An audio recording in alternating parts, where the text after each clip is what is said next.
Aujourd'hui, je t'explique pourquoi l'alopécie de traction n'est pas héréditaire. Mais avant ça, abonne-toi.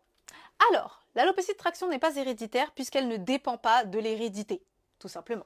Alors, on va dire qu'elle est un peu héréditaire puisque c'est les connaissances en coiffure que ta famille va te passer qui va faire que tu vas faire en sorte de créer des alopécies. Mais en vrai, l'alopécie n'est pas héréditaire, c'est-à-dire que ton cheveu va pas tomber spontanément ou va pas être fragile spontanément et tomber. En fait, les facteurs qui sont à prendre en compte dans une alopécie de traction, c'est tout simplement le type de coiffure, est-ce que ton type de coiffure est adapté à ton type de cheveux. 2, la durée de la coiffure, c'est-à-dire que si tu dépasses 3 semaines, tu as potentiellement des chances d'avoir des alopécies, ce qui est totalement normal. Peut-être pas la première fois, peut-être pas la deuxième fois, mais à bout de la 3e, 4e, 5e fois, oui, tu peux potentiellement fragiliser ton cheveu à l'avant et avoir des alopécies. Ensuite, tu as tout simplement l'exécution.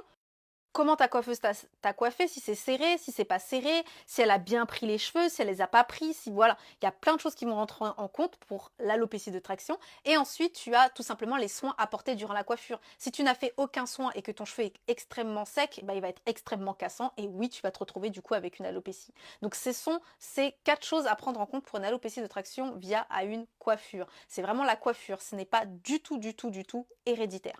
Voilà ma diva, cet épisode s'achève. Si ça t'a plu, n'hésite pas à mettre un cœur ou une flamme en commentaire. Je te fais un gros bisou comme d'habitude.